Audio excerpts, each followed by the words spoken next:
तो सुनने में आया हाँ, तो आप लोग कुछ बताने वाले थे, जो प्रेजेंट किए वो कुछ बताइए हम लोग को।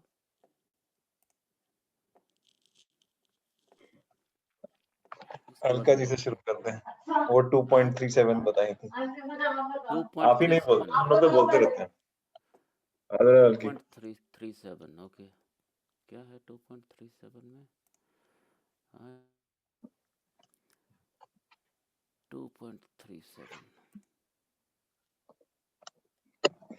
हरे कृष्णा प्रभु जी। हरे कृष्ण माता जी। एक क्लियर आवाज आ रहा है आपका? हाँ हाँ आया था। अच्छा 2.37। हतो वा प्राप्स्यसि स्वर्गं जित्वा वा भोक्ष्यसे महिम् तस्मादुत्तिष्ठ कौन्तेय युद्धाय कृतनिश्चयः। भगवान कृष्ण अर्जुन से कहते हैं कि O son of Kunti, regardless of whether you win or lose, the outcome will remain always be favorable. यदि तुम युद्ध में जीतोगे तो तुम्हें स्वर्ग मिलेगा, और यदि यदि युद्ध में वीरगति को प्राप्त होगे तो तुम्हें स्वर्ग मिलेगा, और जीत जाओगे तो धरती पर भी राज सुख भोगोगे। So get up with determination and fight. The longer you keep pondering over your fight or not to fight dilemma, the further you move away from action towards inaction. And under no circumstances is inaction permissible, therefore fight. तो यहाँ पर कृष्ण भगवान ने present में कर्म के परिणाम को बताया कि कर्म से बढ़कर कुछ नहीं है। जैसे हम किसी टफ सिचुएशन में होते हैं तो हमारा सबसे फर्स्ट इंस्टिंक्ट यही होता है कि move away from action towards inaction. There is always a hesitation, या समटाइम हम उस काम को पोस्टपोन करते हैं, डिले करते हैं या इग्नोर करते हैं। जैसे कबूतर आंखें बंद करके सोचता है कि मुसीबत टल गई, और ये सब इसलिए होता है कि हम कुछ नया करने से डरते हैं। We have a fear of change or failure. But Sri Krishna advises us that as long as we are performing actions aligned to our duties, action is always preferred over inaction. क्योंकि हम जो भी काम अपने धर्म के अनुसार करेंगे, उसका रिजल्ट हमेशा, उसका परिणाम हमेशा अच्छा होगा। ये है, बस छोटा सा था मेरा। मैं आपको एक क्वेश्चन पूछूं इसमें? पूछो। एक्शन समझ में आया कि एक्शन मतलब कुछ किया, इन एक्शन क्या मतलब हुआ? ना आपकी आवाज नहीं आ रही। इनएक्शन मतलब कि कुछ उसको नहीं किया, उस चीज से हम भाग गए। जैसे अर्जुन को था कि मैं युद्ध ना करूं, चाहे मुझे ये मिल भी जाएगा सब कुछ तो मैं अकेले क्या करूंगा, मैं अपना साधु सन्यासी बन के जंगल में रह लूंगा, और इस टाइप का, मतलब उस सिचुएशन से हट जाना, उसका सामना ना करना। भगवद गीता में इनएक्शन डिफरेंट चीज होती है। अच्छा, पता नहीं, मैंने उतना पढ़ा नहीं अभी। क्या होता है? चैप्टर आपने पढ़ा होगा, आप पढ़ो, आप 4th चैप्टर। 4th? हाँ। कौन सा? 4th। अभी तो हम 2nd पे ही आए हैं। हाँ, लेकिन आपने पहले तो वो तो बहुत बार पढ़ा पढ़ा है। हुआ है ना। एक होता है अपने आप पढ़ना, एक होता है कोई समझाए, एक इंटरेक्शन के साथ, क्वेश्चन आंसर्स के साथ वो चीज करना, तो वो डिफरेंट हो जाता है ना। ओके, चलो मैं आपको इसके बारे में बाद में बताऊंगी। ठीक है। ओके। मेरा बड़ा सिंपल लैंग्वेज, अपना भारी भरकम वर्ड्स नहीं, भारी भरकम वर्ड्स नहीं। भगवद गीता में इसका कॉन्टेक्स्ट जो है ना, जिसको हम लोग इनएक्शन बोलते हैं कि मतलब कुछ नहीं किया, ये चीज नहीं होती इनएक्शन।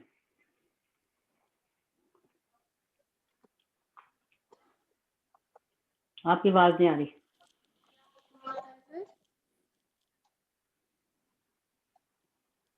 आपकी आवाज नहीं आ रही। इनएक्शन मतलब क्या होता है फिर? बाद में एक्सप्लेन किया जाएगा।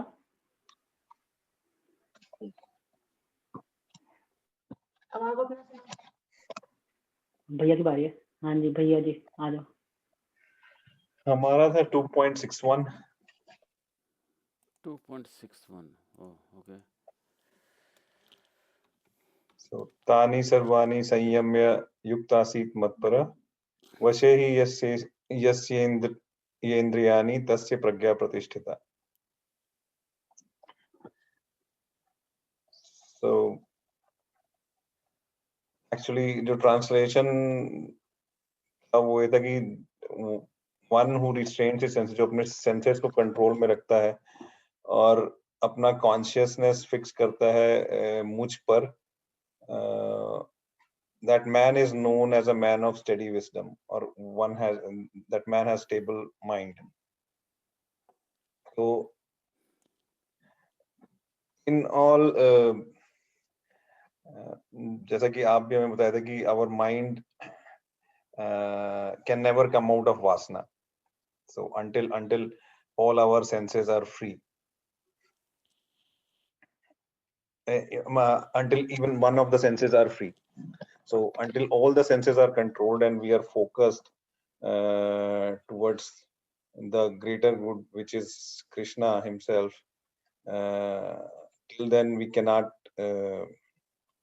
come to a position where we can come out of vasana. So the same thing which has happened with Durvasa Muni, who although has controlled all his senses, but he at the same time he was proud of having done that, which is why he got angry when Maharaj Amrish said something and he unnecessarily started some fight. So that was one instance when a big yogi started a fight and lost it also with Maharaj Amrish, because Maharaj Amrish जो है वो अपना focus जो है वो सिर्फ कृष्ण भगवान में रखे हुए थे. Very good.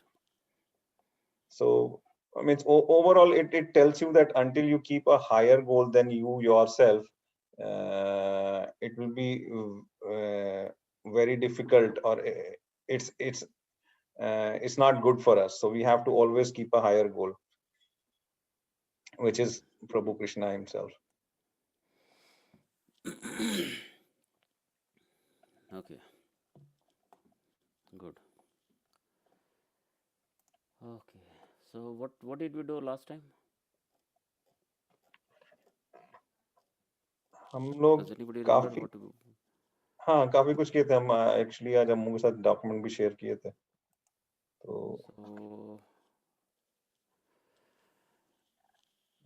उसमें लेकिन हम लोग आज जो बात करने का सोचे थे, हम लोग सोचे थे कि ये 2.7 से शुरू करेंगे.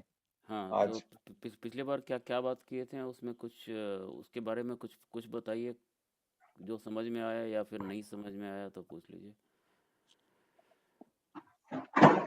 पिछली बार हम लोग बात किए थे विद्या का. So vidya means finding reasons for all the miseries,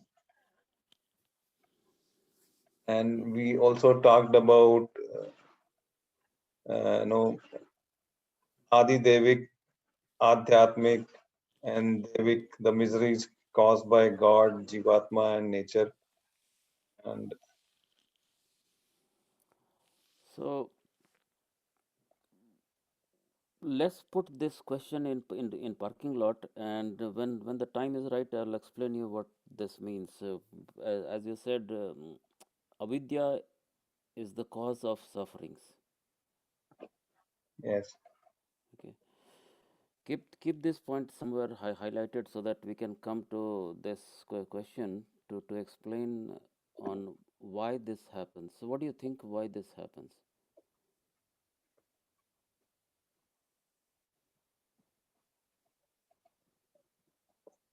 Why avidya, or why because of avidya we are in misery? No, why because of avidya we are in misery. That means why avidya is the cause of misery.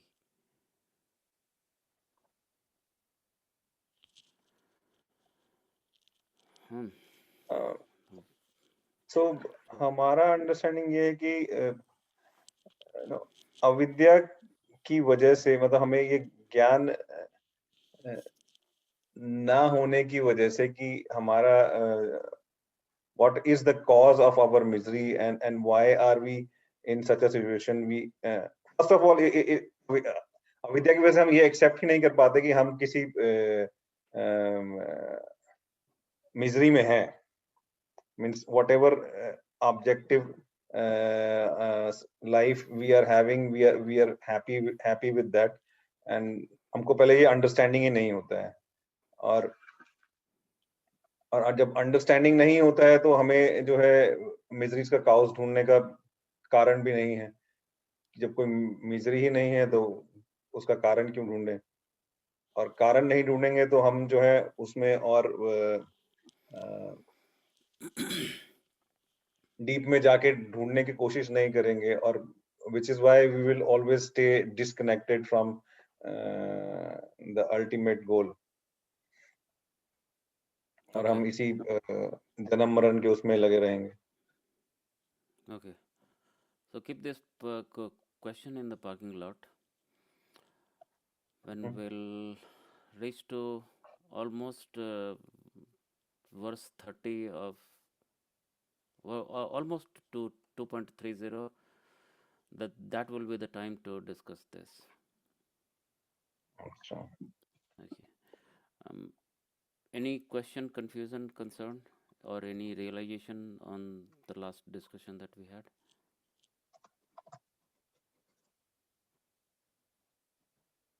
एक minute हम जरा question लिख के रखना था.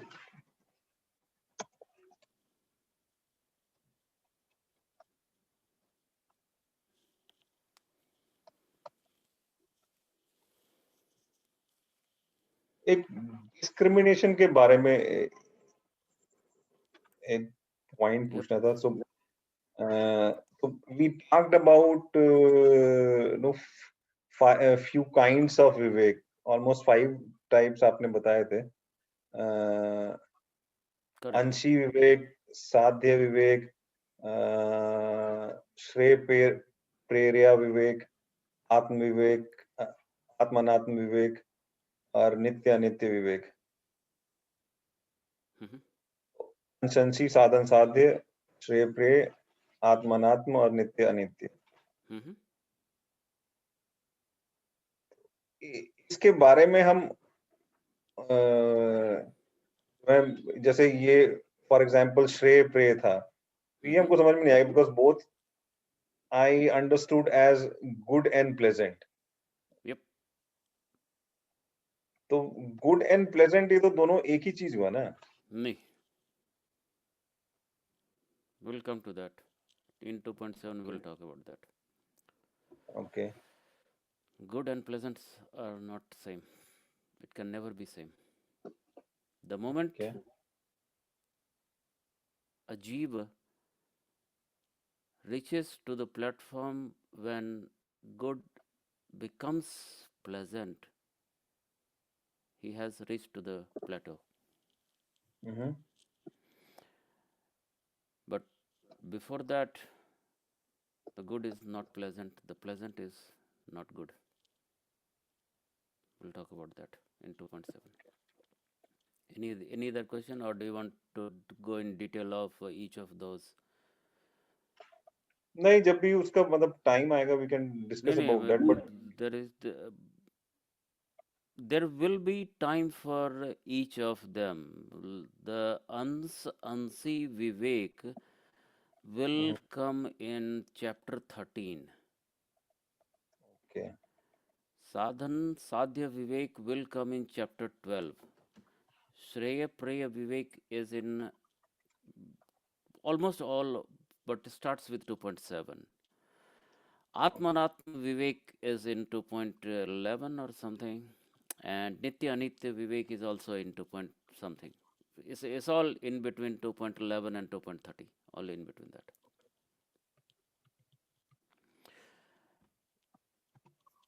Okay. Any other question, comment, concern, realization, anything?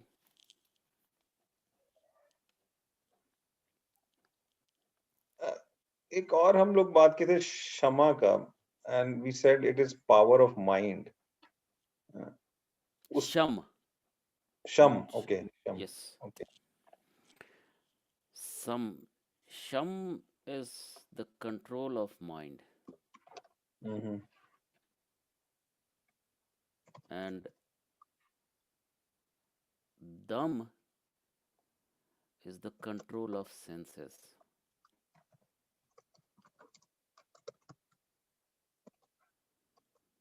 Mm-hmm. Now, both the things, the control of mind and control of senses, they are never achieved. Okay? Mind cannot be controlled and sense cannot be controlled. Let's understand what control is. Control is to stop the movement of any entity from its natural movement. That is called control. Mm-hmm. Okay? Mm-hmm. In both the cases, while in the attempt of controlling mind or senses, what actually is done is, in the case of mind control, the mind is diverted to a different direction. So the attempt is to change the natural movement of the mind into different direction. That's Mm-hmm. it. Whereas in the case of control of senses, the senses will keep on working as designed. What we do is we disassociate with that mechanism. Senses can never be controlled. Senses will continue to work. As long as the body is functional, the senses will work as it is designed.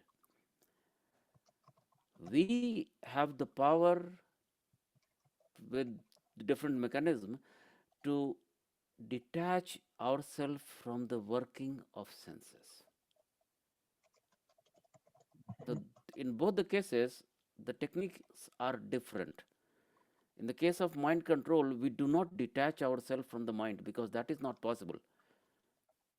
Detaching the body with anything needs mind to be active.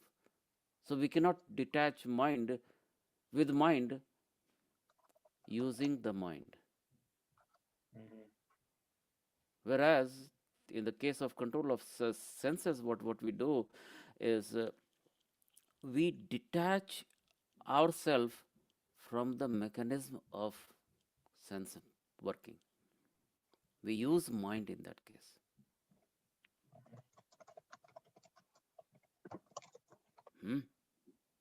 Okay, लेकिन फिर अगर senses का तो समझ में आ गया कि with mind control we can do that. Yep. No, we use mind to control senses.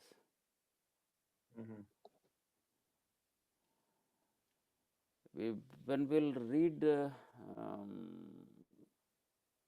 3.38, we'll discuss on the control of senses. 3.38 is the right place where we can talk. I don't know, is 3.38 or 3.37? I don't remember. Maybe 3. Okay, give me a minute. I'll tell you which one it is. 3.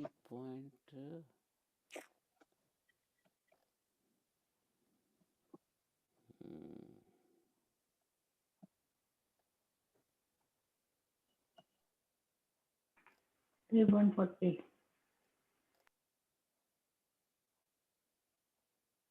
Maybe. Hmm.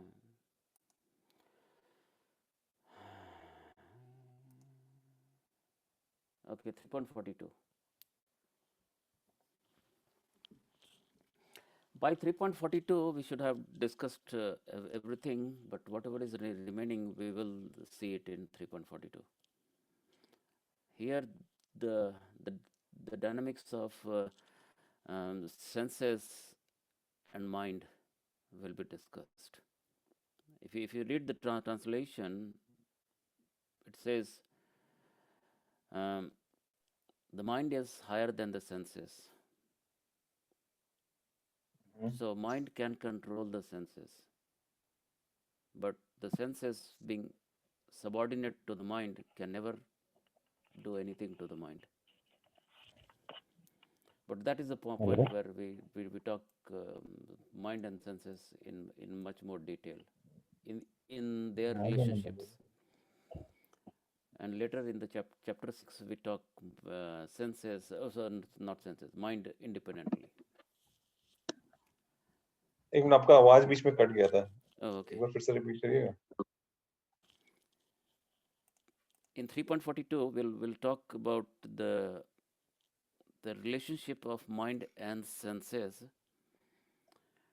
and in chapter 6, we'll talk about the mind in detail independently, without senses. Okay. But some part of it will be discussed in, I don't know, 2.23 or 24, somewhere. Okay. Or 2.14, somewhere. I don't remember exactly. So, that's where we are. Sham and Dam. Okay. तो इसमें एक last paragraph भी हमने लिखा था कि only after discrimination one can go to dispassion. So Correct. Dispassion arises from correct discrimination. Okay. Dispassion is, I'll say, not the core result that is realized from correct discrimination, but discrimination empowers dispassion. There is a difference between empowering something and creating something. Okay. Dispassion is not created from discrimination. Dispassion is there in every living entity. Jiva is born with dispassion. We all, knowingly or unknowingly, do not like something, do not want to associate with something, regardless of the intelligence level. That is there in every jiva. Dispassion is a managed detachment which serves our purpose to realize the love of the Lord. I do not like to eat something. The dog does not like to eat something. It does not like it. It's a detachment, but it's not a dispassion. Because by harboring or working towards that detachment does not take me close to the Lord.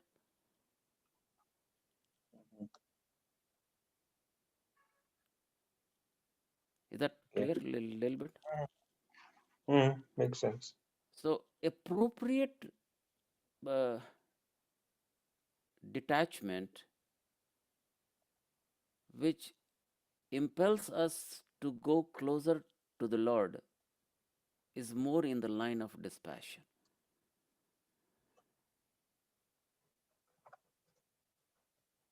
Generally, the detachment in every jiva is because of um, it arises from being the jiva itself.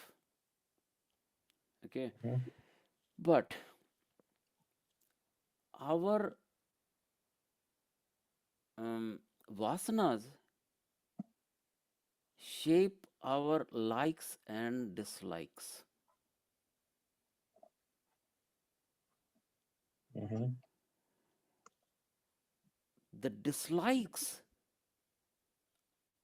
can never become dispassion, but detachment of something that I like will take the shape of dislike and eventually turn into dispassion. That process is helped by discrimination. How do I know what is there not to be associated with? That power comes from discrimination. And when I know that, I should have the capacity for disassociating myself from that. For example, I might like to go for a movie. Mhm. Type of movie. I don't like to go for, say, a movie type X, or I like to go for movie type Y. It's not my dislike of movie type X which is going to turn into dispassion ever. It's my attachment or like of the movie type Y. If I have appropriate discrimination, I will know that movie type Y is not conducive for me in my ultimate goal for the realization of the Lord. With that knowledge, I try to create the capacity of dispassion that I will not associate with movie type Y ever. And when it I do not do that, not by force, it by the natural selection, that I do not go towards movie type Y ever, that detachment becomes dispassion. So dispassion needs serious work after appropriate discrimination.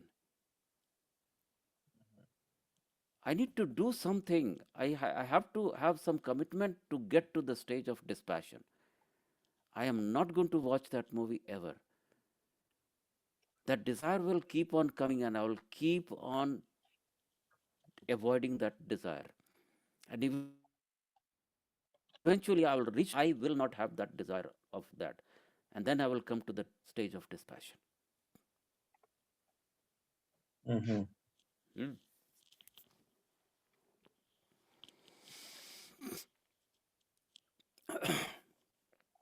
Okay.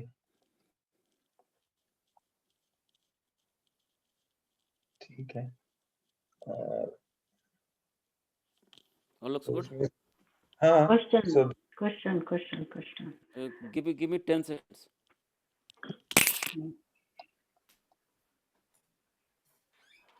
कभी विरक्ति हुआ कि Vairagya. वैराग्य तो एक meaning हुआ, but विरक्ति मतलब कि जिससे तुमको विरक्ति वैराग्य का इनिशियल स्टेज है. अच्छा,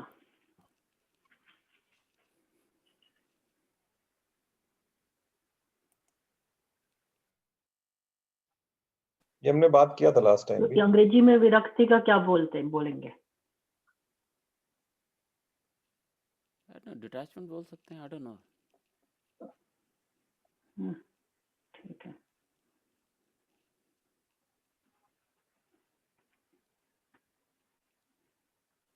So we have also हम लोगों ने डिस्कस किया था कि discrimination gives power to mind whereas dispassion purifies the mind. Correct.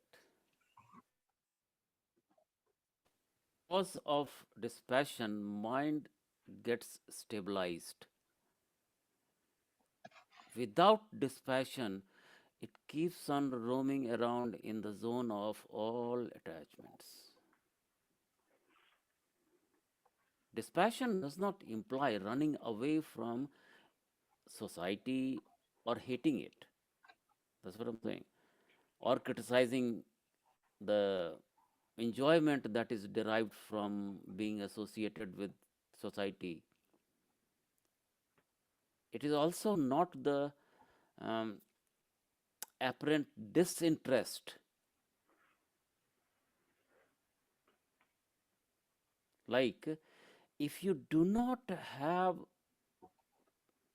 pizza, not having pizza is not dispassion. Like, if you're going to get a pizza and the pizza shop is closed, so you cannot have pizza. That's not dispassion. Not having the desire of pizza, even if the pizza shop is open, that's dispassion. So for a beggar, not having a pizza is not dispassion. A person who has the capacity and resource to get a pizza anytime, but not having pizza is a dispassion.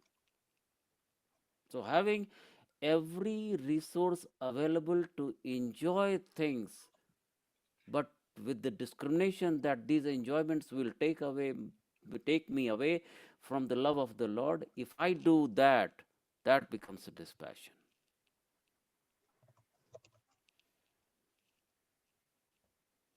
That clear?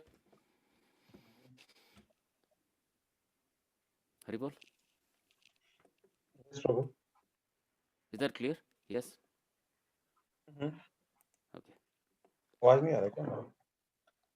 नहीं आ रहा था Sorry.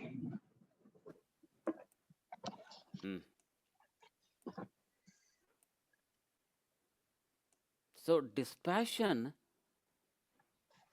is ये not विरक्ति renunciation either. Was somebody saying anything? हाँ एक ये जो विरक्ति I cannot hear you, Mataji. कहाँ से आवाज आएगी इधर से तो थोड़ा पास आके बोलो आप। ये जो विरक्ति जो है जैसे आपने पिज्जा का एग्जांपल दिया तो ये सिर्फ मटेरियलिस्टिक चीजों के साथ होती है कि लोगों के साथ भी होती है जैसे लोगों से किसी से मिलने का दिल नहीं करता होता है अपने आप में रहो ऐसे भी होता है See, when नहीं detachment is created deliberately with a purpose, and the purpose happens to be the love of the Lord or the final liberation. You just don't like somebody because he's going to abuse me, that's not नहीं dispassion. नहीं ऐसे नहीं Okay? मतलब किसी particular Or I don't want to talk to somebody, I just want to live alone, that's not dispassion. को Dispassion depression बोलेंगे। dispassion is when you are surrounded with every scope of enjoyment, but you're not enjoying it because that is a gate to the hell. I want to do something, enjoy something which is everlasting, and that is coming only from the love of the Lord. When you understand that, and you do not indulge into those things which you are surrounded by, that's dispassion.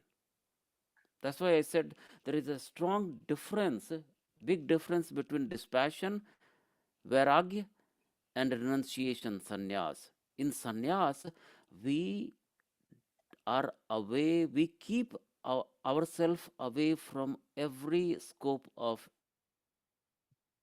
attachment or injury. But in the case of dispassion, we are so much disciplined with the proper appropriate discrimination that we do not absorb anything even while staying within those scope of enjoyment.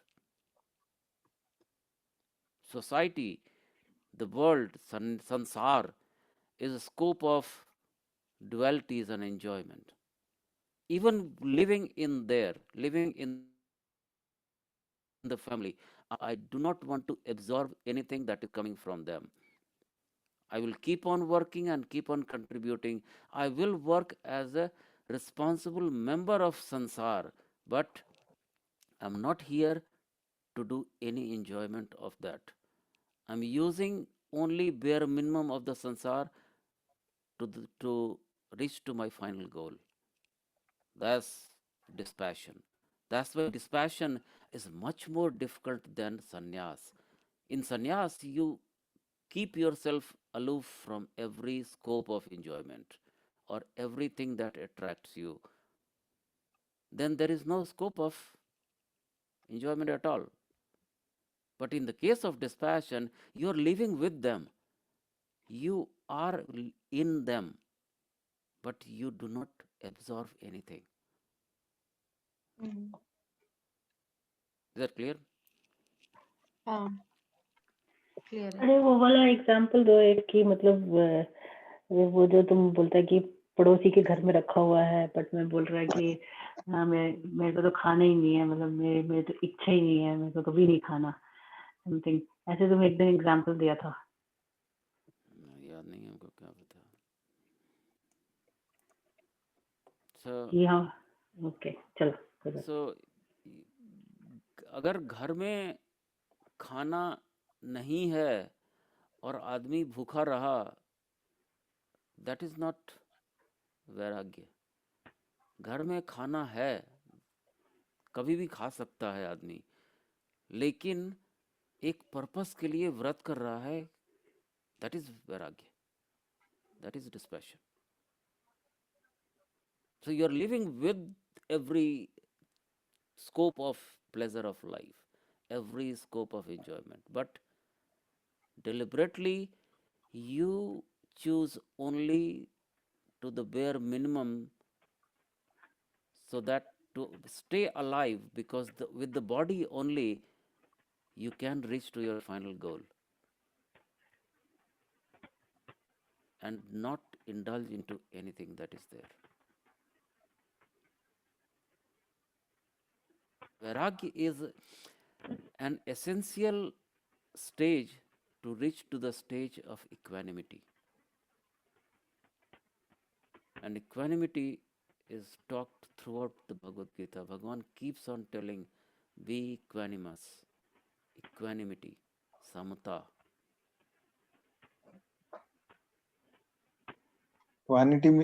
Equanimity with what?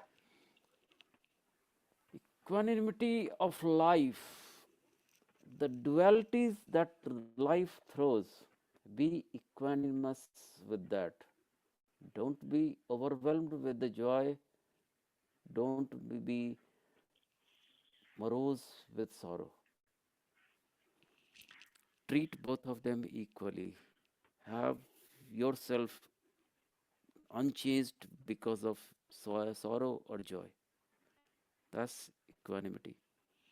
It will come into, I don't remember which one was that, 213 to 14? Was that 214? Yeah, little bit into 214 it will come. Then there is, I don't remember which, where is that, labha labho jaya jayo, Bhagavan will say. And he will repeat this word many times about not to be dragged by the dualities of life. Many times he'll talk about that.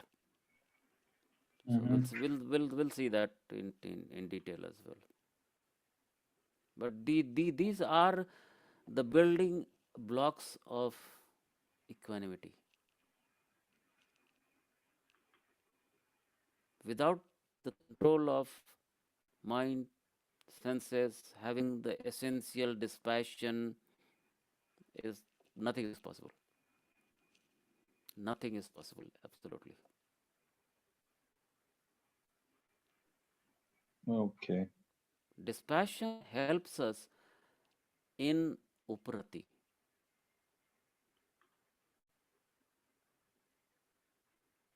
Okay. So while staying in the sansar without being indulged in the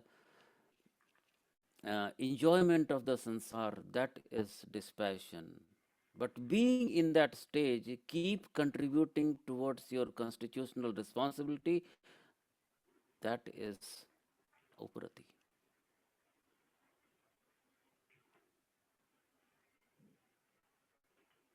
Hmm? Perfect. And good sense of uprati needs capacity of titiksha. Correct. From that comes titiksha. And Bhagwan will tell Arjun to observe titiksha. Hmm? Got it, Prabhu. Very clear.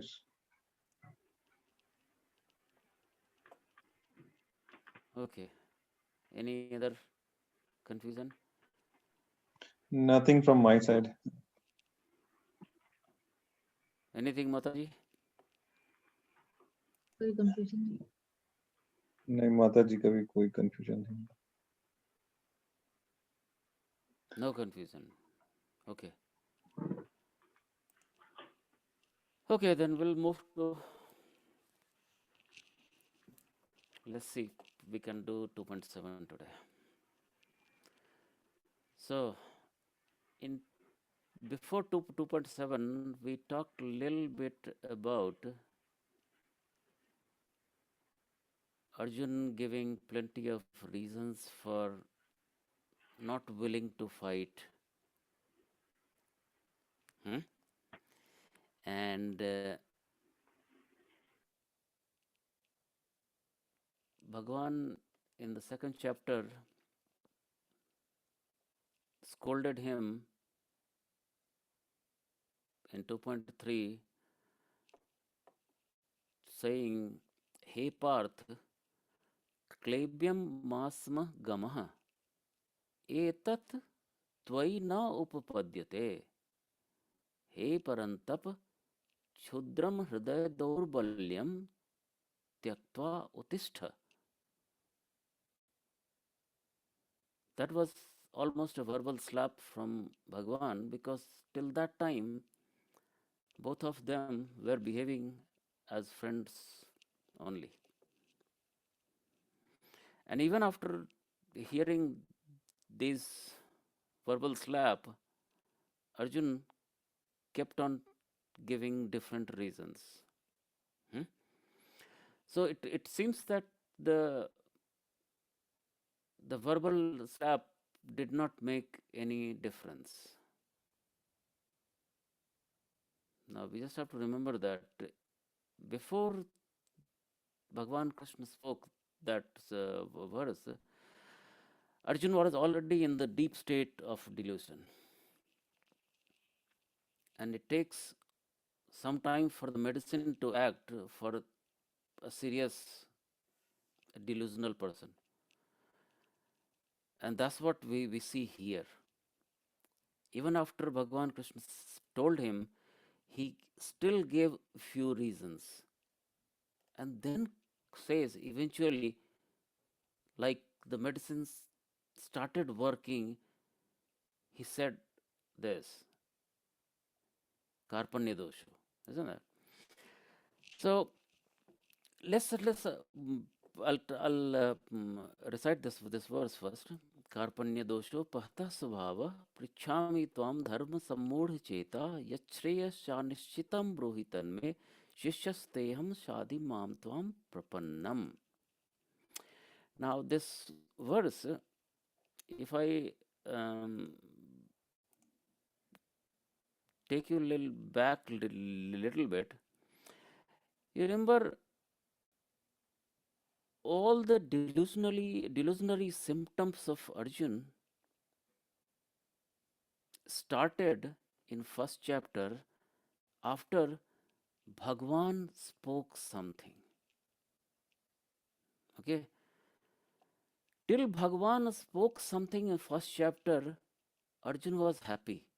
No problem at all. You follow me? Know what? Arjun had no problem at all Okay, no problem. until Bhagwan Krishna spoke in first chapter. Mm-hmm. Do you remember that? Yes, Prabhu. Okay. So tell me, what did Bhagwan said? ये कहते कि just behold all the gurus assembled here in chariot Binkel in the middle and then say So there are two things that was done by Bhagwan. He said the word Kurun. It is this word Kurun that puts Arjun in shock after he realizes that he's about to fight his own family folks. Before that, it was Arjun who cheered up Yudhishthir Maharaj by saying, "Why don't you want to fight when Krishna is on our side? You know that he'll always support the side of Dharma, and we are at the side of Dharma." Arjun, well, even before that, knew very well who the since a long time. No surprise to him. But now, this information of the word Kurun has internalized in him after Bhagwan said these 5 words. This is the difference in knowing and internalizing. He knew with all the fighters years before the fight. He had the information. But when Bhagwan said, Parth etan samvetan kurun pashya, that's when this information internalized into him. And one more thing happened which helped in the internalization of that. What happened is when Arjuna asked Bhagwan Krishna to take the chariot in the middle of those two armies, actually the placement of the chariot by the Lord in front of Drona and Bhishma is not coincidental. It was fully planned by the Lord. If the chariot was to be placed in front of Karna or Duryodhan, Arjuna have had no confusion at all, and there will be no Geeta. The Lord meticulously placed the chariot where Arjuna would be most vulnerable. That means just in front of Bhishma and Drona. That shows the test that the Lord takes from all his devotees, and by putting every devotee in a situation where his or her delusions are exposed. And then, from that stage of delusion, when the devotee comes out, he's full of knowledge. And then in the next verse, after saying, Parth etan samvetan kurun pashya, the next word from Arjun, what does Arjun say just after hearing this word? He says in 128, if you see, he says, Drishtve mam svajanam Krishna. Now he says, oh, now I see, it's all my people. I'm seeing my swajan. Confirms that he's overwhelmed by the internalization of this word, by the prospect of killing Drona and Bhishma. Then he starts telling about his delusionary situation and continues on justifying his situation by giving various levels of arguments in the mode of compassion but misplaced. Being attached to the living bodies of his family members, those two. Now, note this point. I said he was in the mode of compassion, which is which was misplaced due to being attached to the living bodies. I'll tell you to highlight these three words: attachment with living bodies. He said that Dristvemam Swajanam Krishnam, and he got into the state of delusion by misplaced compassion due to being attached to the living bodies. Now, these three words, attachment with living bodies, three words, highlight these three words. Bhagwan Krishna will speak to resolve his dissolution explicitly on all three words, starting with 11, verse 11. And then after each stage will come and will point out that this is where Bhagwan is pointing to the word attachment and living and bodies, all three. Hmm? So now we understand what are those two catalysts for his serious delusion that he was put in.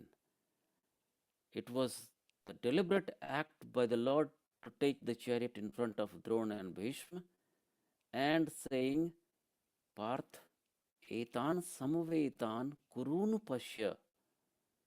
Look at these kurus. Is that clear? Yes, Prabhu. Haribo? Clear. Okay. Clear, Prabhu. Hello. Okay. Huh? Clear? Now, हाँ प्रभु clear है. there is one. कुछ कुछ बोल रहे थे क्या? नहीं I was saying clear है. Okay. At this stage,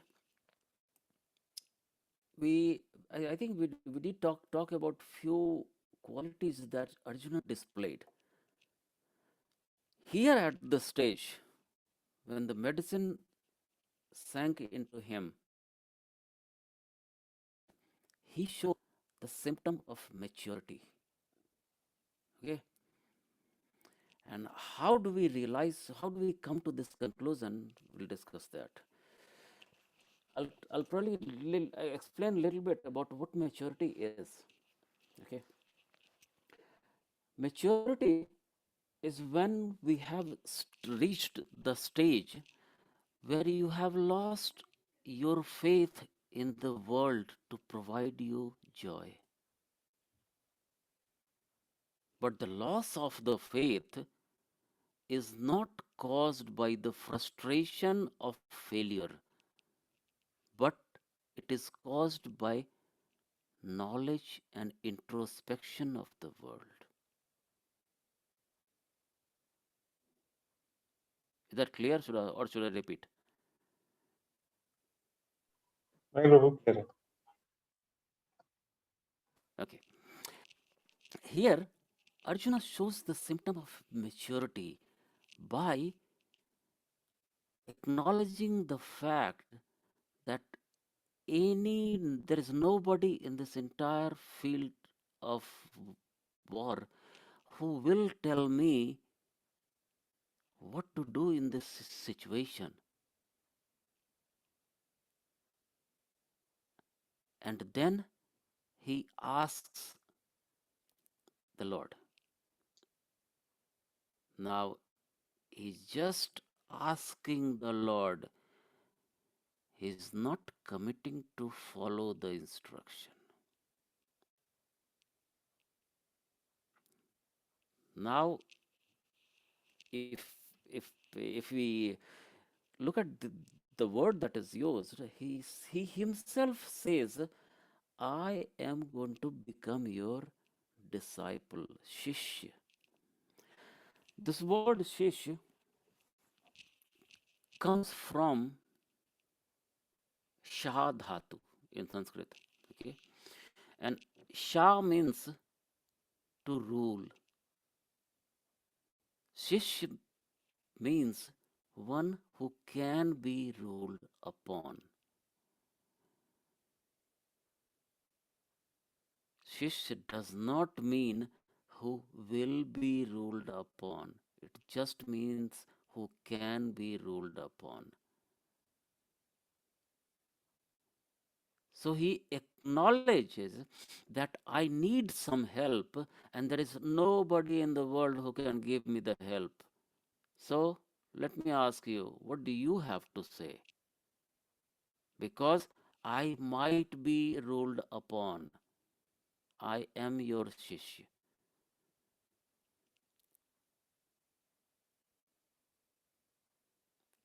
Clear? Mhm.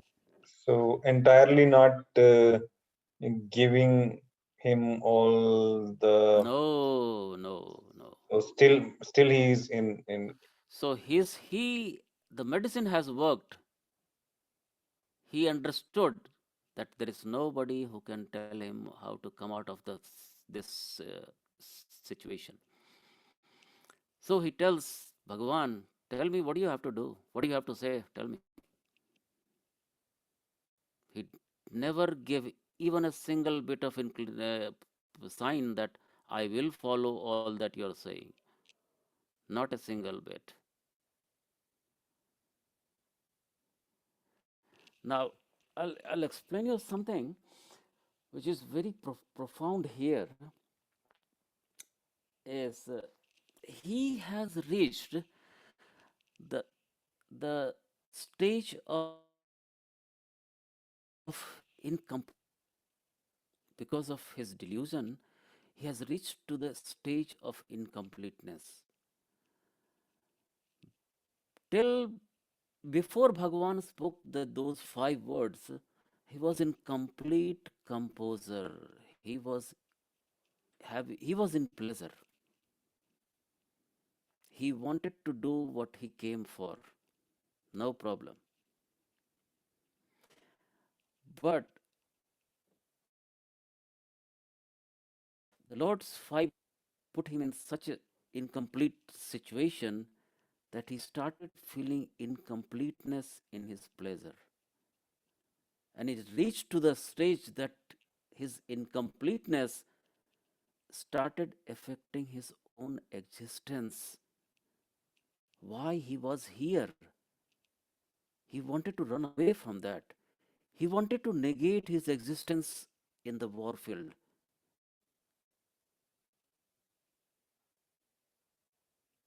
And what was the cause of his incompleteness in existence? It was the cause attachment.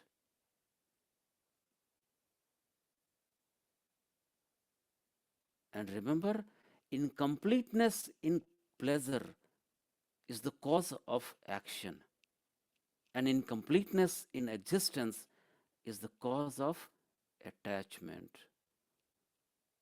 And both of them are the reason for next birth by creating bondage. Remember this, highlight this when we will discuss this sentence in more detail in chapter 4 and 5. At Okay. this time, let's acknowledge this and we'll talk about why Bhagwan will explain him not to create bondage, because bondage will give you next birth. And why Bhagwan was telling him not to create the bondage? Because of his incompleteness in pleasure and incompleteness in existence that he is displaying.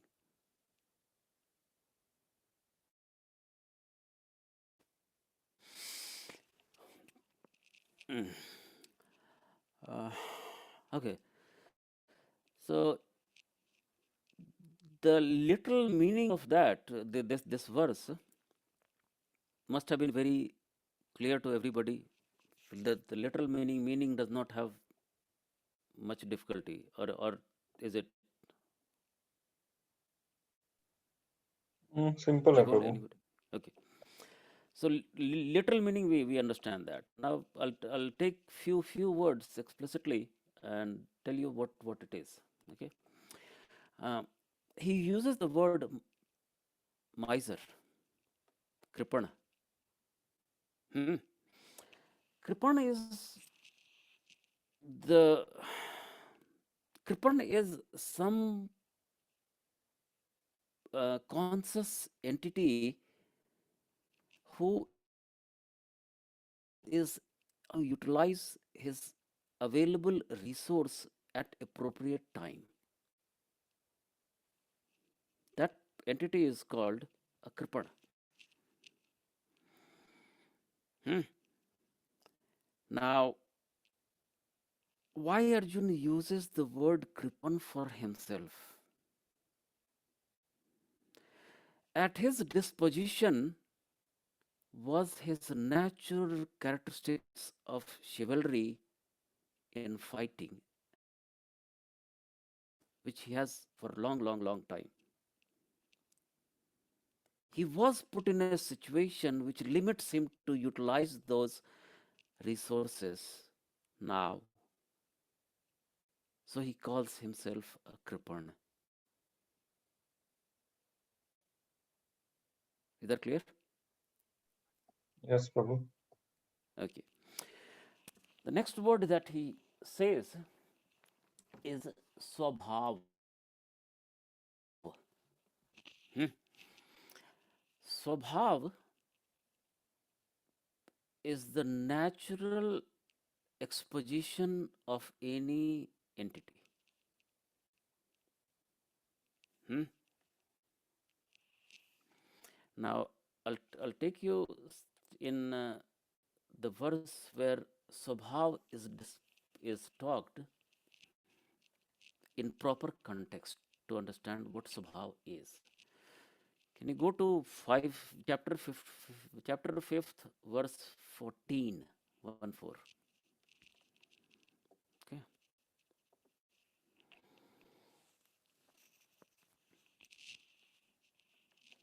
Let me know when you reach there.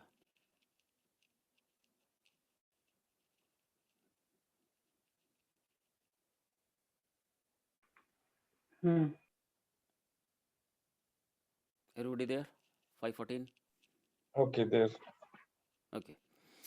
So this verse is na kartritvam na karmani lokasya srijati prabhu na karma phal sanyogam svabhavastu pravartate. It translates into a jiva atma jnana, the Prabhu word, does not become a doer, nor does he create work to be done by others. He does not get associated with the results of works performed either way, but he acts as his swabhav. Swabhavastu pravartate. Hmm. Now, anything what we understand from this verse is anything that a jiva does, not because he wanted to do or he did not want to do. The core reason why he does or doesn't is because of his swabhav. Not choosing to act is also because of his swabhav. He says, swabhavastu pravartate. Hmm. Now I'll explain you into what the subhav means. Subhav is the impressions of karma with no beginning anadi, that are lodged in the pradhan, which causes the jiva to accept certain body and sense.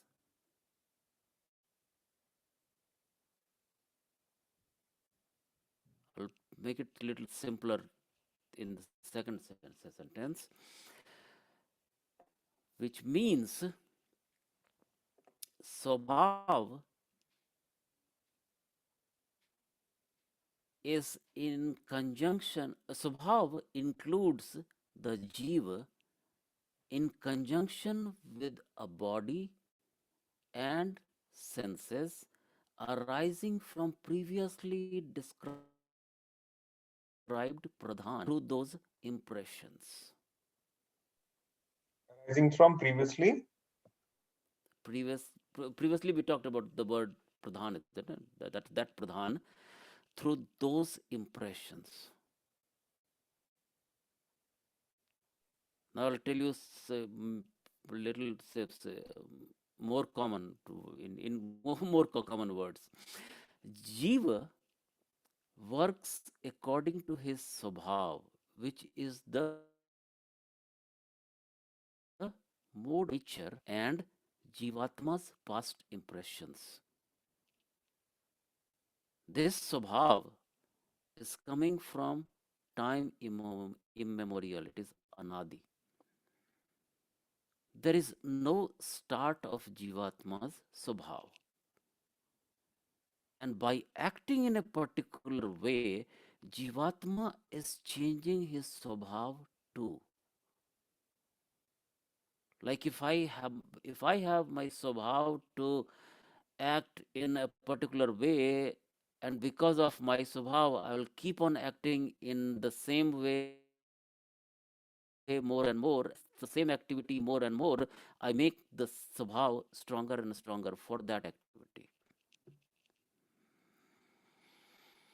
The important thing is swabhav is only related to entities who are conscious. The elements of pradhan, the body, the senses, have no swabhav until it is inhabited by a soul which is conscious. And it is the subtle body which has the Karan Sharir with impressions manifested as Swabhav in Jivatma. When Bhagwan says Swabhavastu Pravartate, it does not mean Swabhavastu Parivartate. Parivartate means to change, Pravartate means to manifest. The Swabhav manifests as action.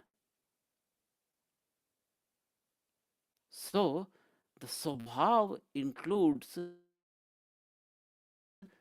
the that the Jivatma has gotten, all the senses and his previous impressions, the Vasanas. Let's go back to our verse.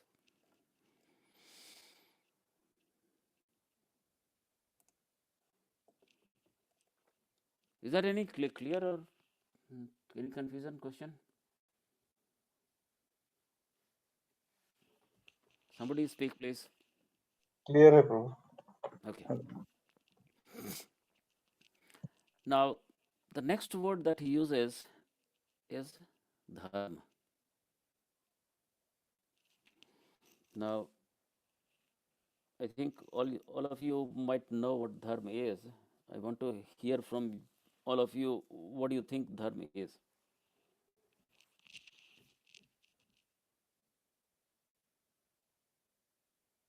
Nobody is speaking. Dharma, what we have read so far, or rather, I cannot hear you. Swadharma is. Okay. Can you hear me? Okay. Yeah. So Swadharma is what is our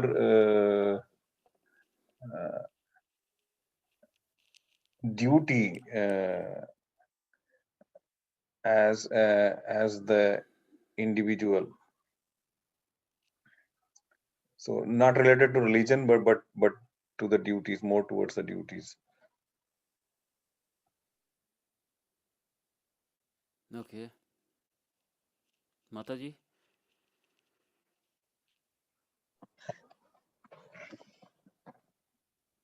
आप बताइए अभी। What?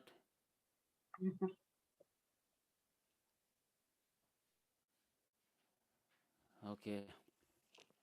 Okay, मेरे को थोड़ा technical difficulty, not technical difficulty, humanly difficulty, people talking in year. तो question क्या था, दोबारा बोलो एक बार। What is dharma? ओके,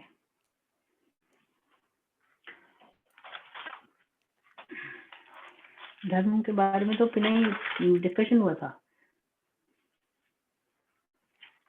कि धर्म क्या होता है, जो भी उसका particular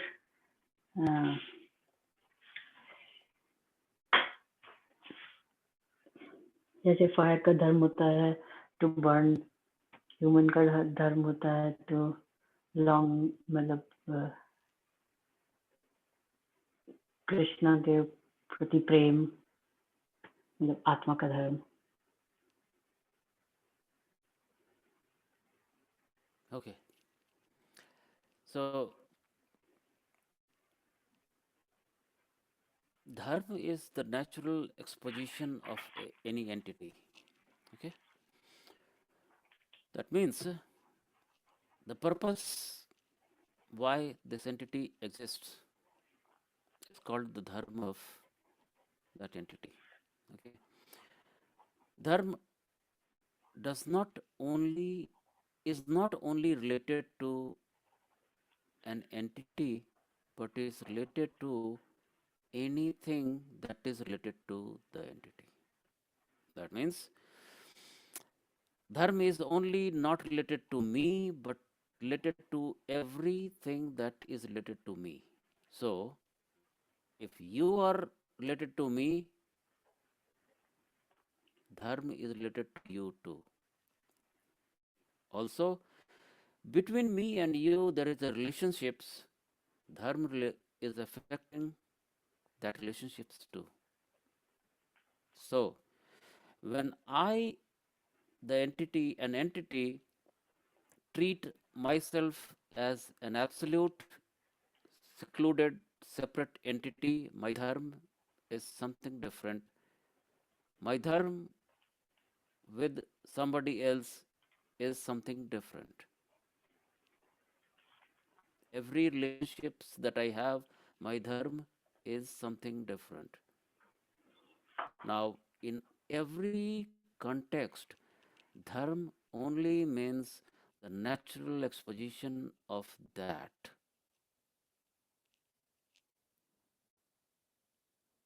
Dharma of a, a warrior in the battlefield is to fight a noble war. But प्रभु, पर ये रिस्पॉन्सिबिलिटी में आएगा ना। जो हम लोग लास्ट टाइम बात किए थे उसमें हम बात किए थे कि धर्म इज धर्म ऑफ जीवात्मा इज टू सर्व द परा प्रकृति। करेक्ट वही बता रहे हैं हम। Everything else is responsibility, right? Correct. when we treat ourselves or identify ourselves as an independent entity away from anybody else in this whole creation, no relationships, nothing, my dharma that time is to fulfill what my jiva dharma is, and jiva dharma is to surrender to Paramatma. When I have a kul, I have my kul dharma. When I have my jati, I have jati dharma. When I am recognized as a Kshatriya, I have Kshatriya dharma. Are you following me? Yes, Prabhu. Okay. So in every identification I have a separate dharma for that. Without dharma, nothing exists. Dharma is the substratum of everything.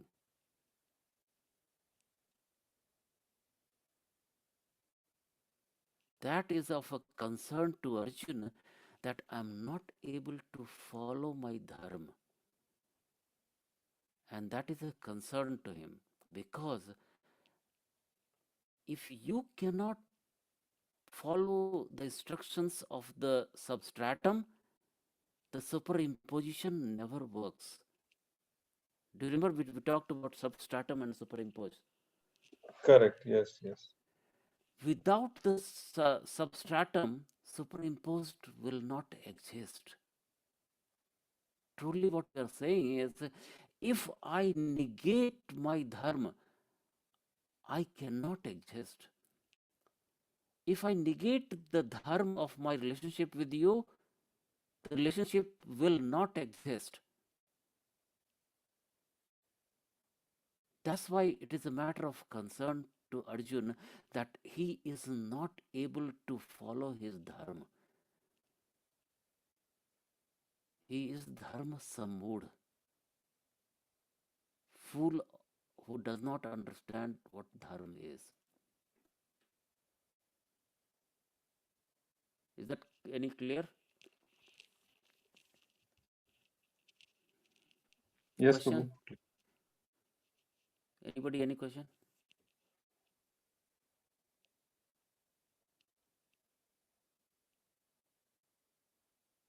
Anybody, any हमारा तो question?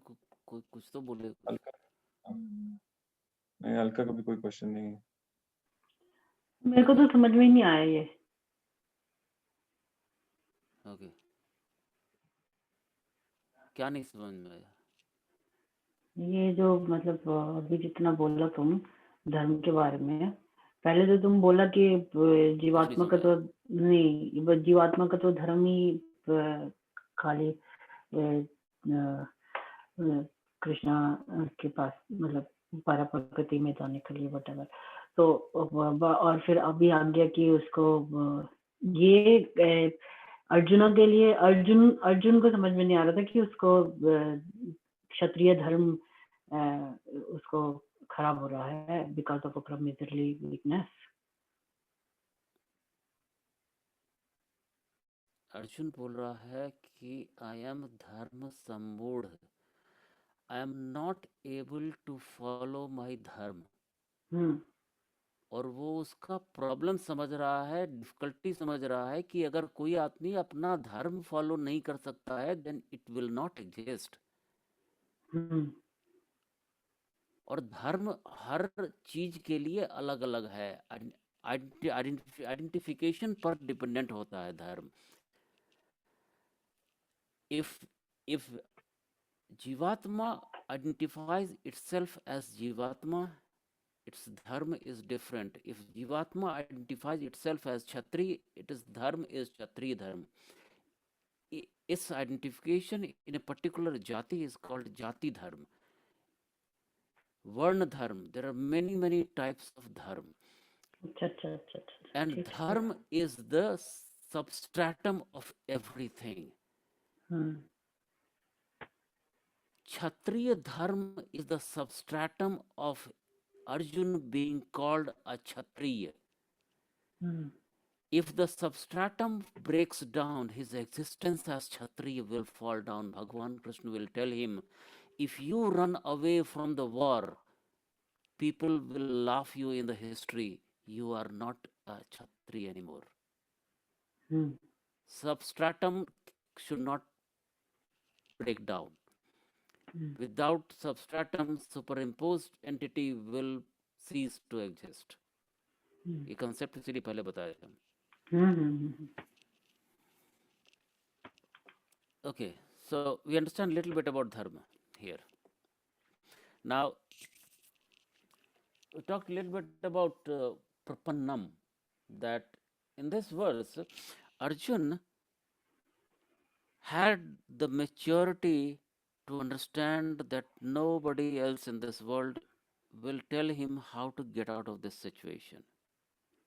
So he approaches the Lord and tells him, "Tell me everything that you have to tell me."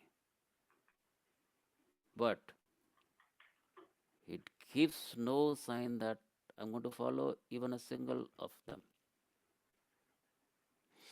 So he does surrender to ask for solution. He does not surrender to guarantee his acceptance. Clear? Hmm. Yes, Prabhu.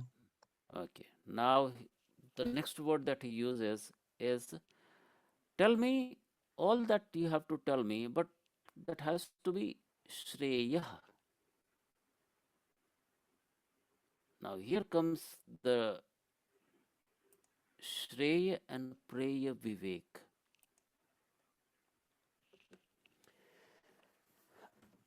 So Shreya comes from Vidya and Preya comes from Avidya.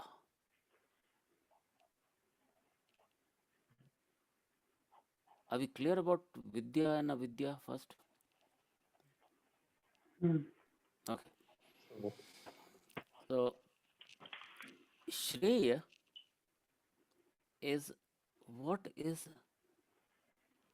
preferable, electable, and good for the entity.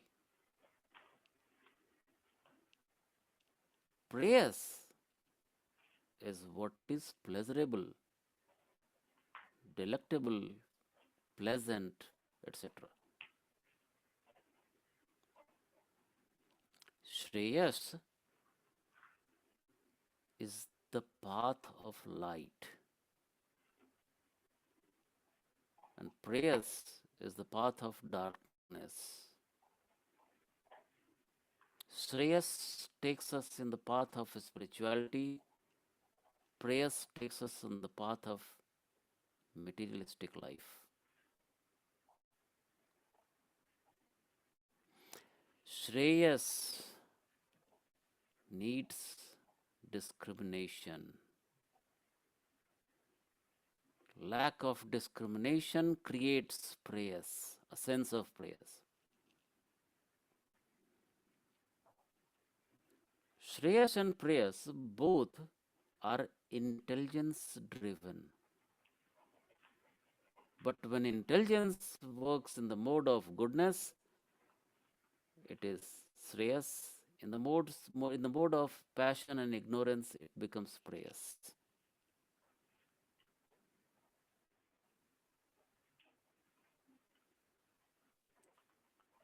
The goal in Shreyas is to liberate from samsara. The goal of prayers to have endless enjoyment in the sansar.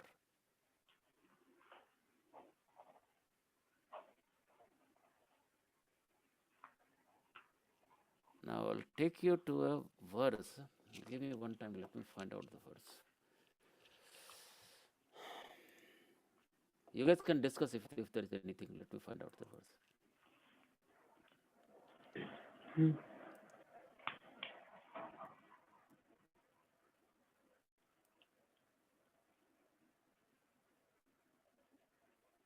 श्रेयश्च प्रेयश्च मनुष्यमेतस्तौ संपरित्य विवनक्ति धीरः श्रेयो हि धीरोभि प्रेयसो वृणीते प्रेयो मन्दो योगक्षेम विनृते.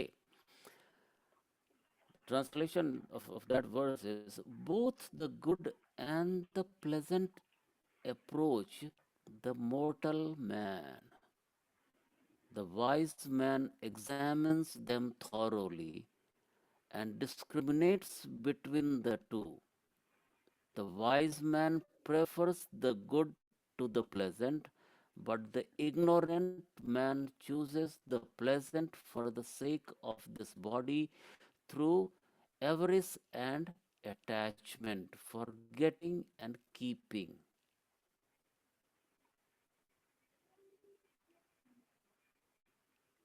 Is that any clear?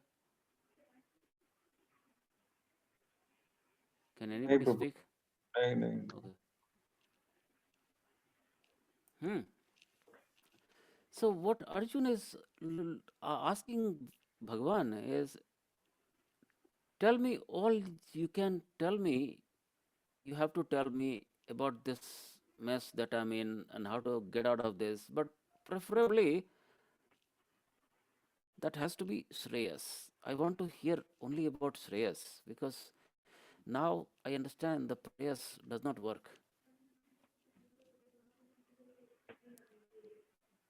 So this verse actually marks a momentous shift in the relationship between Arjun and Krishna.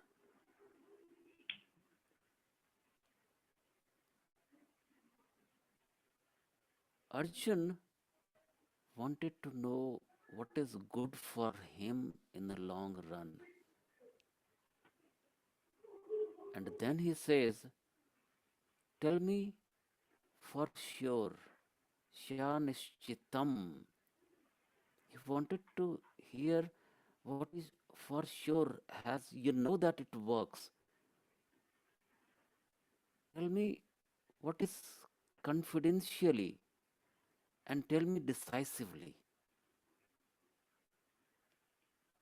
I want to hear everything from you first.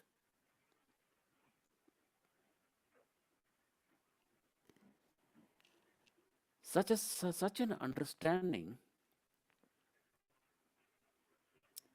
arise from whatever the delusion that Arjun is in, arises from the misunderstanding of humility.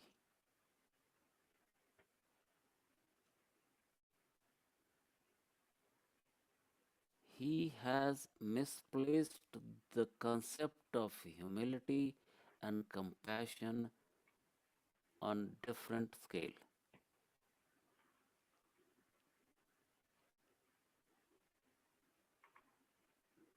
Only if we learn to see something bigger than ourselves, we can access that what is Shreyas to us. He was so engrossed in what is Shreyas.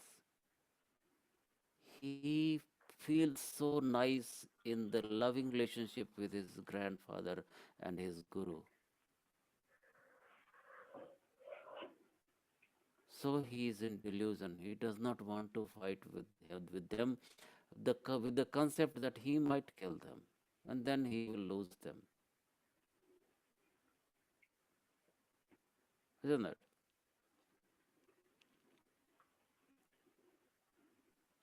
Yes, Prabhu. So he surrenders as we talk.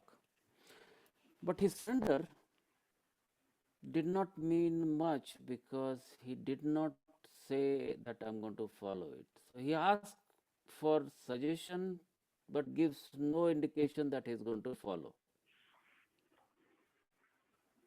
And without following the instruction, there cannot be any transformation. So with this verse, Arjun is determined for some solution, not determined to make any change. Now, in this verse, Arjun calls Bhagwan with the word Twam, means you in Sanskrit. In Sanskrit, friends call each other you, Twam. And for the senior revered people, the word is used is bhavan, aap. So at this time, Arjun using the word tvam implies that Arjun and Krishna, even at this stage, they are friends. But this changes into Bhavan when Arjun starts to call Bhagwan Krishna with Bhavan. If you see the verses in chapter 10, go to chapter 10, verse 12, 13. See what is the verse 12, 13. Chapter 10, verse 12 or 13.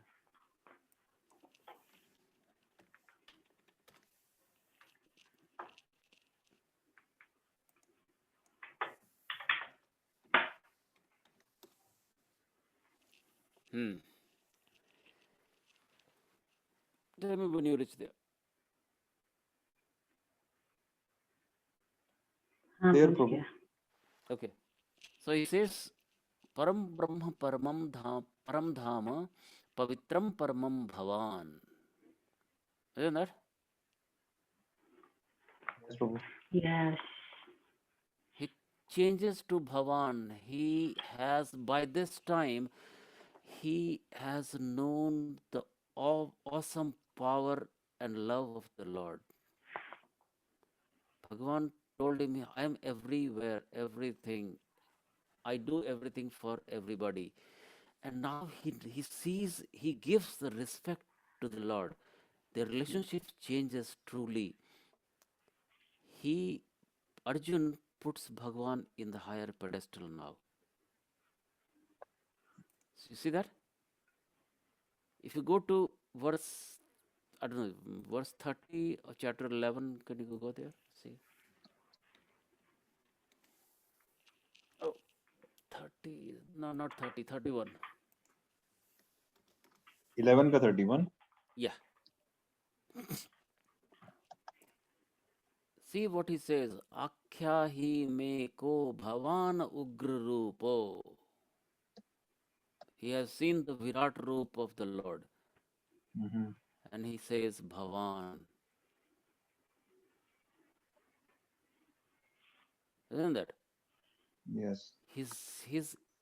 The gravity of the greatness of the Lord is sinking in him. And he changes from Tvam to Bhavan. Mm. And it only happens in few cases. Somebody tells the other Bhavan either because of love or because of the fear. In chapter 10, he tells Bhagwan Krishna as Bhavan because of the love. And in chapter 11, he tells him Bhavan because of the fear. He got so much scared of the Virat Roop of Bhagwan.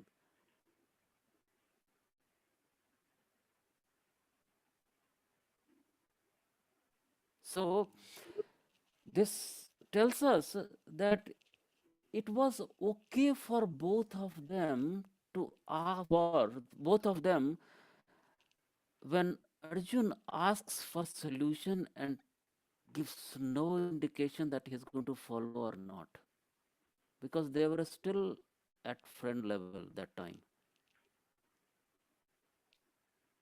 Clear? Clear, Prabhu. I think I'll probably stop here for 2.7. Is there any question or anything? Anything, question, concern, comment? Very good Right, explain किया. Preya, Shreya, ये that वाला. Good sir.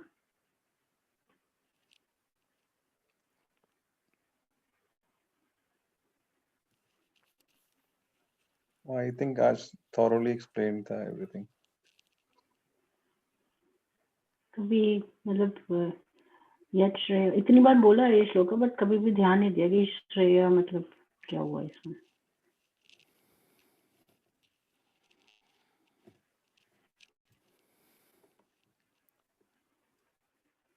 Is Mataji sleeping or she doesn't like to talk? नहीं समझ रही हूँ मैं भी. माता जी अभी तक इनएक्शन वाले उसमें है. नहीं मुझे टाइम लगता है, मैं स्लो लर्नर हूँ. Any question?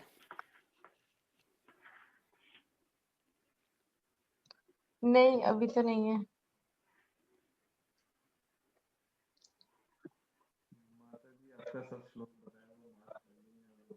तेरी आवाज नहीं आ रही.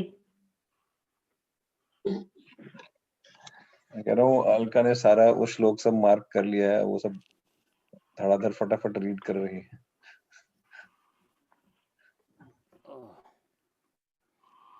Very good. ठीक है, very nice, very nice.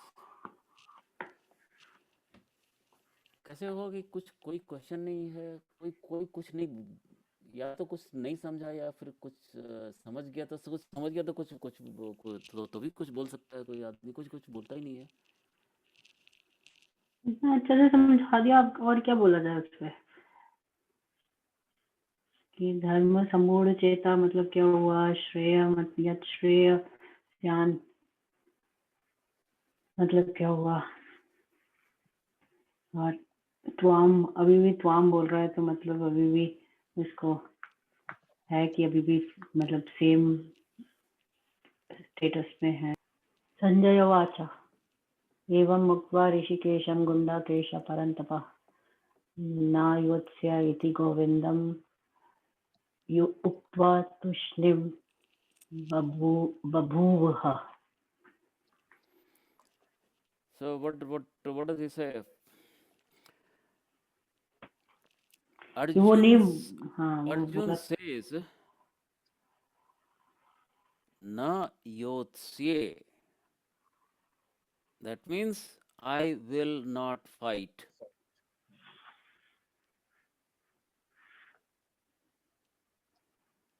In 2.7 he tell me all that you have to tell me. Then he says 2.8 blah blah blah again, and in 2.9 says, oh, I'm not going to fight anyway. But keep on saying what you have to say. These things happens only between friends. A shishya can never tell this to Guru, I'm looking for a solution, but I'm not going to follow. Keep saying what you have to say.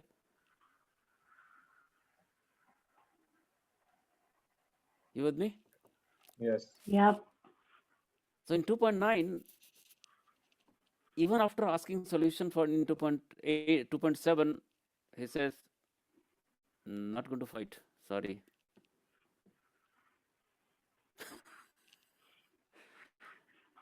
That confirms his conditional surrender. I'm only surrendering to you to listen what you have to say, not surrendering you to guarantee I will follow everything that you say.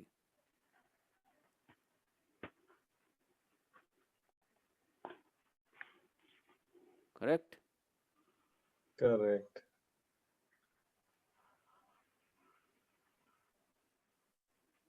So this is Basically, the stage of delusion and forgetfulness of his real identity, which has been admitted by Arjun. The two, the delusion, forgetfulness, has been removed by the instructions of the Lord.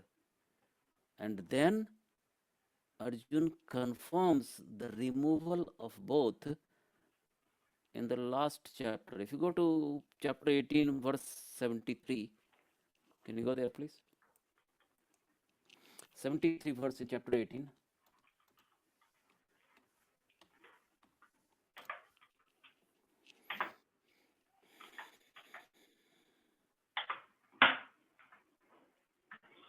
Let's do more. there, Prabhu. Okay, so he says, important thing, nashto moha smritir labdha. My illusion is gone and I have regained my memory. Exact thing that we are talking here in 2.7. It is the stage of delusion and forgetfulness of his real identity. And then what he says in 18.73, Sthitosmi, I am now firm. He has known what his real identity is, and now he is free from all the doubt. So, this 2.7 is complemented by him in last chapter 73 verse. Here he confirms he is in delusion and forgetfulness and forgot his identity. In 1873, after listening all the instructions, he confirms, I am no more in illusion. I have all memories of my real identification. I am free from doubt. Correct? Yeah. Correct. That's the value of this verse.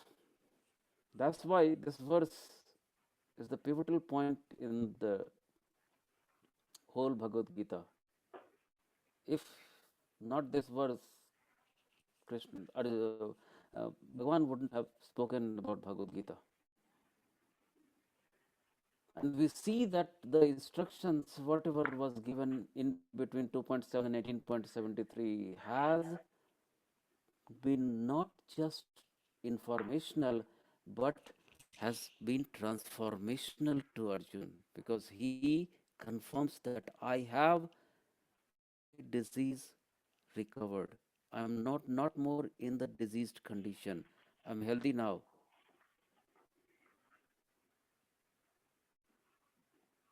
Hmm? Hmm. Kind of concluding the whole session. Yes. कि चलो अब चल के fight कर लेते हैं, अब हो गया. But when we read 1873, we'll see there are much more things in in this verse. The only thing that we talked in 1873 was to the tie between the two verses to confirm that a sick person has recovered.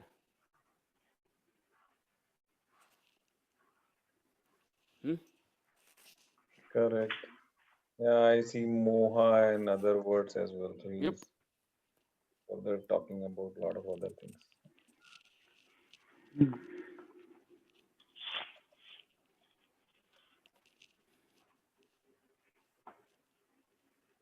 Okay. Anything? Anybody? If you don't say anything, I think it's not Prabhu, good. not You must now. say something.